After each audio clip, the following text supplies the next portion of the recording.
JIT आके मजीद चले।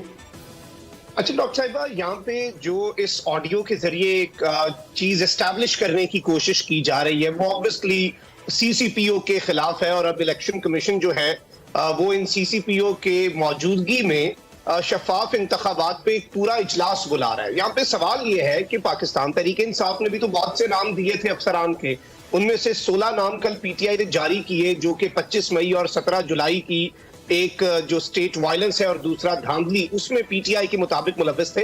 Election commission उस पे नोटिस क्यों नहीं लेता? उस पे इलेक्शन कमीशन इजलास क्यों नहीं बुलाता? मतलब एक बंदे पे इशू है हम तो लेकिन वहां पे दूसरी जानिब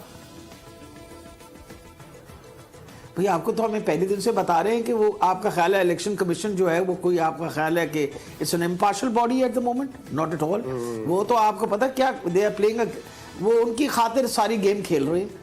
आप मुझे ये बताइए, CCPO लाहौर सिर्फ इसलिए कंट्रोवर्शियल हो गया है क्योंकि वो कन्वीनर था खान साहब के, जो वो इंक्वायरी हो रही थी उसके ऊपर, he was the convener of that joint investigation team, उसकी वजह से ये सारा कुछ हो रहा है। यानी अगर उसने कोई सही रिकॉर्ड सामने लेके आया है तो आप उसको इस चीज़ की सज़ा देने लगे हैं, बड़ी बात है। मैं तो इलेक्शन कमीशन पे बड़ी हैरान हूँ कि आप ने कभी ये, आप क्या मतलब है, आप पाकिस्तान के लोगों के सामने कभी जवाब देनी होंगे? आपको न्यूट्रल होना चाहिए, आपको इम्पार्शल होना चाहिए। और मैंने आपको वजह बताई है कि मेरी क्या कंसर्न थी, और मेरी कंसर्न अभी भी है, and I have the right.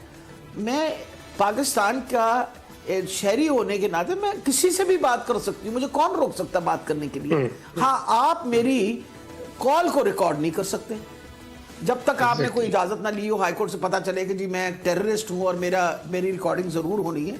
अगर आपने नहीं लिया तो किसने रिकॉर्डिंग की है? ये किसने रिकॉर्डिंग की? हमें तो पता चले ना कि इस वक्त जो लाकानूनियत इस वक्त फैली हुई है, कौन जिम्मेवार है सारी चीज का? इन्होंने पाकिस्तान को, वो जब खान साहब गलत बात तो नहीं करते कि बनाना रिपब्लिक बना रखा है इन्होंने।